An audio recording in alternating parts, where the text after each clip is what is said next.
याद रखना, एकदम से भगवान कन्हैया के सामने मैया यशोदा करके कहने लगी, अरे श्याम कहाँ जा रहे हो हमें छोड़ करके। भगवान कहने लगे, मैया मामा कंस ने धनुष यज्ञ की है और कल की धनुष यज्ञ है, परसों में लौट करके वापस आ जाऊंगा। मैया यशोदा कहने लगी, बेटा अब तेरा कोई भरोसा नहीं है। मेरी माता बहन आओ ध्यान रखना। एकदम से मैया यशोदा कहने लगी, अरे कन्हैया तूने तो वो कर दिया कि कोयल के सुत का गाने पाले, हंस हंस कंठ लगाए, बड़े भय तब उड़ने लागे, कुल अपने को धाए। मैया यशोदा कहने लगी है, बेटा जा तो रहा है लेकिन जल्दी से लौट करके आना। भगवान कहने लगे, माँ मैं परसों लौट करके आ जाऊंगा। इतना कह करके आज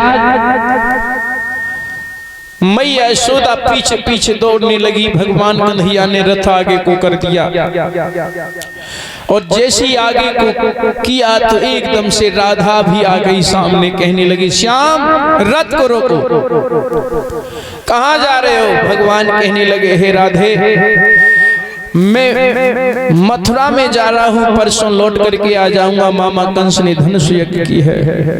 राधा से भी यही सवाल कर दिया। राधा कहने लगी, अब श्याम तुम्हारा कोई भरोसा नहीं है। और श्रोता बंधु भगवान कन्हैया आगे को बढ़ने लगे। राधा रानी धरती पर पछाड़ खा करके गिर जाती है। सखियां सभी समझाती हैं। समझा करके राधा को बैठा ला और एक कहने लगी, है बहन अगर हम एक चीज होती तो एकदम से भगवान कन्हैया के साथ ही चली जाती। क्या राधा पूछने लगी है, क्या होती जो कि तू भी साथ चली जाती श्याम के और मैं भी चली जाती। आज समझा करके कहने लगी है, अरे ऐसे श्याम निर्मोही वृंदावन छोड़ गए रे बहना, वृंदावन छोड़ गए रे बहना। ऐसे श्याम निर्मोही वृंदावन छोड़ गए बहना, वृंदावन छोड़ गए बहना। वो ऐसे श्याम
देखो कोई नहीं बोल रही है, इनको कोई चूल्हा भोर दे तब देखो तुम कैसे बोलते।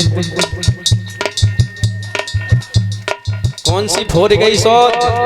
गुरुजी कौन सा चूल्हा, गैस वाला चूल्हा मिट्टी वाला? मिट्टी वाला। किसके किसके यहाँ है मिट्टी वाला चूल्हा? सब रेडीमेड हैं।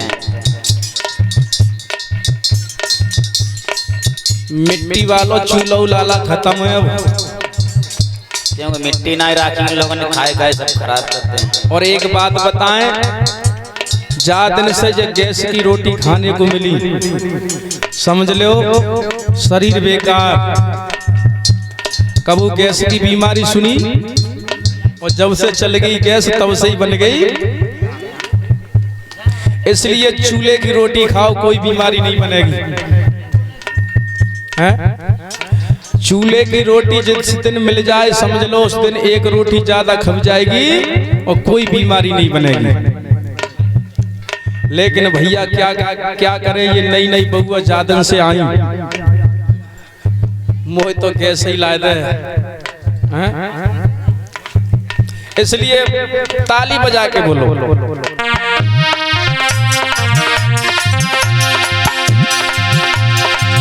और ऐसे श्याम मंदिर मोही वृंदावन छोड़ गए, वृंदावन छोड़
श्री राधे श्याम।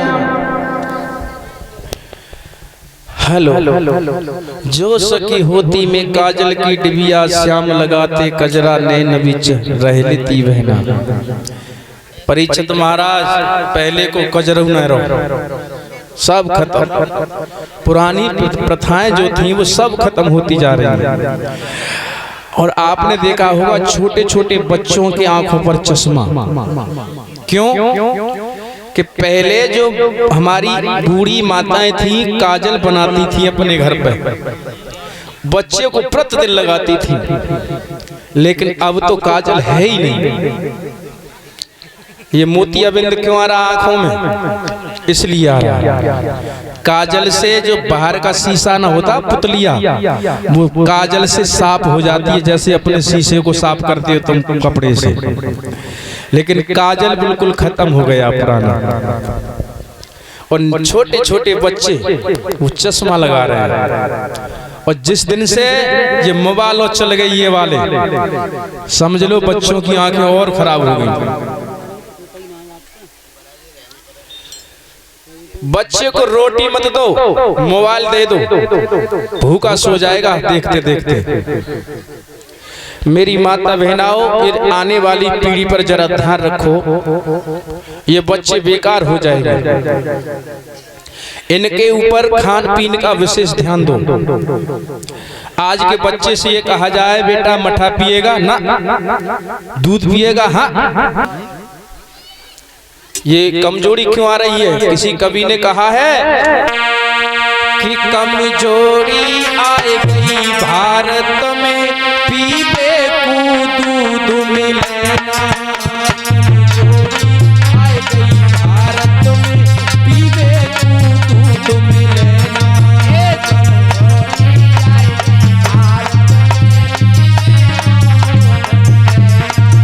पीबे को दूध मिलेना, पीबे को मठा मिलेना।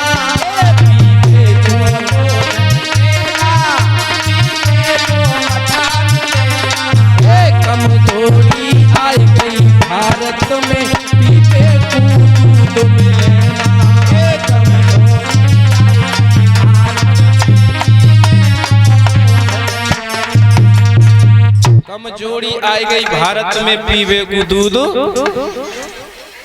और क्या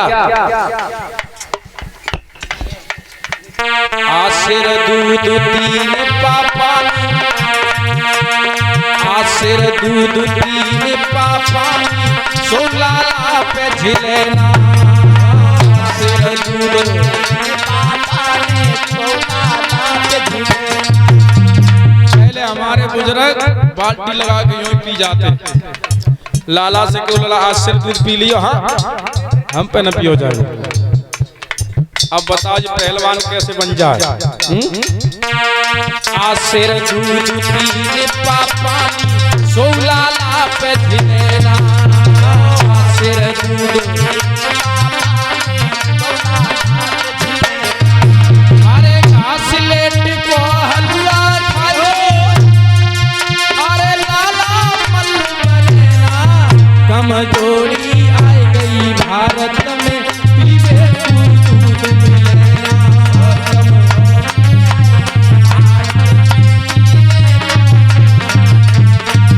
कमजोरी आई गई भारत में पीवे दूध मिलेना।